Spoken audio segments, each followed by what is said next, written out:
श्री गणेशाय नमः. अवधूत चिंतन. श्री गुरुदेव दत्त. श्री स्वामी समर्थ. जय जय स्वामी समर्थ. देव म्हणतात, माझ्या प्रिय बाळा, जर तू या संदेशाकडे चुकून किंवा मुद्दामून उघडून ऐकत असशील तर हा संदेश तुझ्यासाठी निर्माण झालेला असून तुझी निवड मी तुला इथपर्यंत आणून केली आहे. तेव्हा पुढील काही मिनिटे तुझ्यासाठी चमत्कारिक ठरतील. हा संदेश संपूर्ण ऐकून घे, कारण यात तुझे कल्याणकारी आशीर्वाद मी तुला देऊ इच्छितो. बाळा, या योजनेनंतर तुझ्या जीवनात असे काही परिवर्तन जे अद्भुत आहे, जे सुंदर आहे, ते तुला प्राप्त होईल.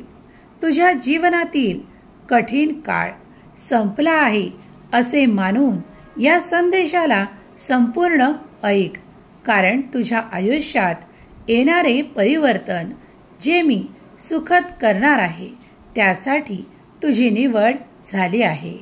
बाळा, तुझ्या अपेक्षा पूर्ण करणारा हा संदेश ज्या क्षणाला तुला प्राप्त होईल त्या क्षणापासून स्वतःला भाग्यशाली मान, कारण तुझ्यासाठी असे द्वार खोलून देणार आहे जिथून आता तुझ्यासाठी सुख, समाधान, आनंद, आरोग्याची प्राप्ती होणार आहे. तुम्ही मागत असलेले ते आशीर्वाद आता तुमच्या मार्गात येणार आहे. जेव्हा तुम्ही सर्व दिशेने हरता आणि देवाकडे प्रार्थना करू लागता की हे देवा, मी इतके प्रयत्न करूनही मला आता निराशा वाटत आहे, तेव्हा त्या क्षणाला देवाचा अत्याधिक अनुभव देणारा काहीतरी संकेत तुम्हाला प्राप्त होतो आणि त्या संकेतामुळे तुमच्या आयुष्यात ते सुखद परिवर्तन घडू लागते. स्वामी म्हणतात, माझ्या प्रिय बाळा, देव खूप काही कठीण परीक्षा घेत आहे असे तुम्हाला वाटत असेल तर निराश होऊ नका. कधीही त्या परीक्षेला सामोरी जाताना मागे वळून पाहू नका, कारण देव तुमच्यासाठी असा मार्ग तयार करत आहे जिथे पोहोचल्यावर तुम्हाला अत्याधिक आनंदाची प्राप्ती होणार आहे. तुमच्या मनातील ते सर्व काही देवाने जाणले आहे जे आजपर्यंत तुम्ही गुपित ठेवले आहे. देव तुमच्यासाठी कार्य करत आहे याचा अनुभव तुम्हाला प्रत्येक क्षणाला प्राप्त होत आहे. स्वामी म्हणतात, बाळा, खूप काही लोकांना असे प्रश्न पडतात की देव जे करत नाहीत, देवाला जे भजत नाहीत, त्यांचे जीवन अगदी सोपे आणि सहज आहे, आणि जे मात्र खूप देव करतात, त्यांना खूप काही मानतात, अशांना खूप काही संघर्ष करावा लागतो. पण बाळा, एक लक्षात ठेव, जो कोणी देवाच्या मार्गावर चालतो त्याला देवाची निरंतर साथ प्राप्त होते, आणि जो कोणी कितीही काहीही वाईट कर्म करून देवाचे नाव देखील घेत नाही त्याला यश तर मिळते, पण देवाची साथ कधीही मिळत नाही. तुझ्या आयुष्यात तुला देवाची साथ तर मिळेलच आणि माझा आशीर्वाद देखील. तेव्हा निराश होऊ नकोस. आज वेळ कठीण वाटत आहे, काही मनासारखे घडत नाही असे दिसत आहे, पण निराश होऊ नकोस.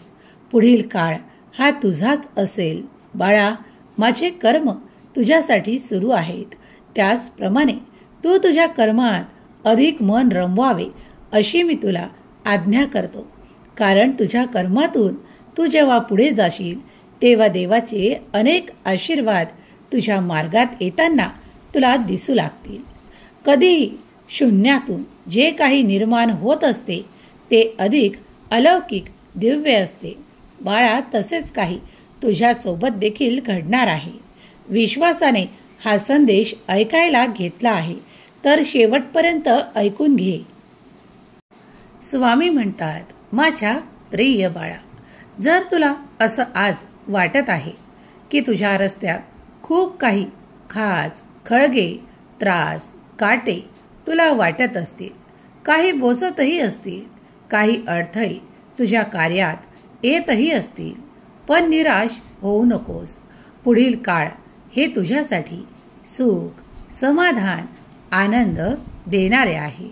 माझ्या प्रिय बाळा, तुझ्यासाठी येणारा हा आशीर्वाद दिव्य स्वरूपाचा आहे. जेव्हा तू देवाकडे वळतोस, देवाची प्रार्थना मनोभावे करतोस, तेव्हा दिव्य आशीर्वाद तुम्हाला प्राप्त होताना दिसून येतात. काही अडथळे जे नष्ट होताना दिसून येतात, ती देवांचीच अफाट आणि अनंत कृपा तुमच्यावर होत आहे हे मानून चला. तुमच्या जीवनातले ते संघर्ष संपून जाऊन त्या जागा सुखांनी, आनंदाने भरल्या जाणार आहेत. तुमच्या मनातील तो भेद, ते शंका नष्ट करणारे आशीर्वाद तुम्हाला प्राप्त होत आहेत. जर तुम्ही काही पाऊले पुढे चालाल तर देवाचे दिव्य आशीर्वाद प्राप्त कराल. देव म्हणतात, बाळा, तू ज्या चमत्कारांची वाट पाहत आहेस ते चमत्कार अगदी कुणाला काही तासात, तर कुणाला 48 तासात, तर कुणाला आठवड्यात, तर कुणाला महिन्यात प्राप्त होतील. ज्यांची जशी श्रद्धा आहे तसेच त्यांना फळही प्राप्त होईल. बाळा, विश्वासाने माझ्याकडे आला आहेस तर मनात शांतता ठेव, धीर ठेव, संयम ठेव, कारण पुढील काळ तुझाच असेल. तुझा विजय निश्चित करण्यासाठी तुला जे काही संघर्ष करावे लागत आहेत त्यातून हार मानू नको, कारण मोठा विजय प्राप्त करत असताना काही त्रासही सहन करावे लागतात, पण ते सहन करण्याची ताकदही तुझा देव तुला पुरवत आहे. बाळा, निराशा मनात ठेवू नकोस, कारण देव तुझ्यासाठी कार्य करत आहे याचा अनुभव तुला लवकरच येणार आहे. तुम्ही जेव्हा ते कर्म करू लागता तेव्हा त्या दिशेने येणारे आशीर्वादही तुमच्याच हक्काचे असतात. त्यावर कुणीही दावा बोलू शकत नाही. जे तुमचे आहे ते तुमचेच राहील. मग ते एखादे नाते असो किंवा एखादे कार्य असो, एखादे खूप काही पैशाच्या संबंधित कार्य असोत किंवा तुम्हाला हवे असलेले आशीर्वाद असोत, त्यावर तुमचा आणि तुमचाच अधिकार असेल. ते तुमच्याकडून कुणीही कुठल्याही परिस्थितीत हिरावून घेऊ शकत नाही. स्वामी म्हणतात, माझ्या प्रिय बाळा, कधी कधी वाटणाऱ्या अडचणी या काही काळापुरत्याच असतात. त्या मर्यादित वेळेपर्यंत तुमच्या मार्गात येत असतात. पण तुम्ही न घाबरता पुढे जावे यासाठी देव तुम्हाला आशीर्वादित करत आहे. तुम्ही फक्त पुढे जाणे आणि हवे असलेले आशीर्वाद प्राप्त करणे, कारण देव तुमच्यासाठी कार्य करत आहे याचा अनुभव लवकरच तुम्हाला प्राप्त होईल. विश्वास ठेवा आणि पुढे जा. देवाचे नाम घ्या आणि पुढे जा. तुम्हाला तुमच्या कार्यातले अडथळे नष्ट झालेले दिसून येतील. कोण म्हणतं की देव तुम्हाला मदत करत नाही, पण देवाची सतत साथ आहे म्हणून तुम्ही आज इथपर्यंत आहात. तुम्हाला जे काही यश प्राप्त आहे, जे काही मिळत आहे, जे सुख प्राप्त होत आहे, ते सर्व काही देवाच्या कृपेनेच तुम्ही प्राप्त केलेले आशीर्वाद आहे. तेव्हा देवाचे धन्यवाद करायला विसरू नका. श्री स्वामी समर्थ, जय जय स्वामी समर्थ लिहायला विसरू नका.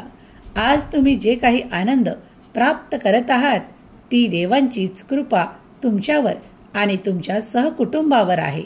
तुमचे प्रत्येक कार्य मार्गी लावल्या जात आहे, कारण ही देवाची निरंतर कृपा तुमच्यावर आहे. तेव्हा तुमचे कार्य पूर्ण होत आहे. देवाचे धन्यवाद द्यायला विसरू नका. स्वामी माऊलीला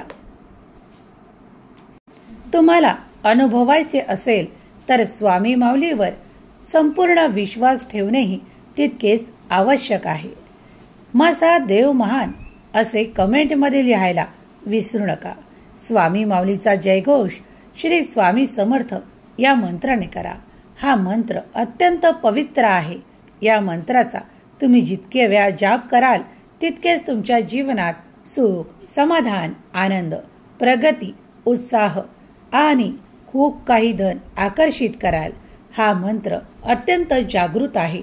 तेव्हा श्री स्वामी समर्थ, जय जय स्वामी समर्थ लिहायला विसरू नका. स्वामी माऊली तुमच्या मनातील प्रत्येक इच्छा पूर्ण करोत. तुमच्या मुलाबाळांना सुख, समृद्धी, आरोग्य, आनंद प्रदान करोत. हीच स्वामी माऊली चरणी प्रार्थना. केलेली सेवा स्वामी चरणी अर्पण करते. श्री स्वामी समर्थ. जय जय स्वामी समर्थ.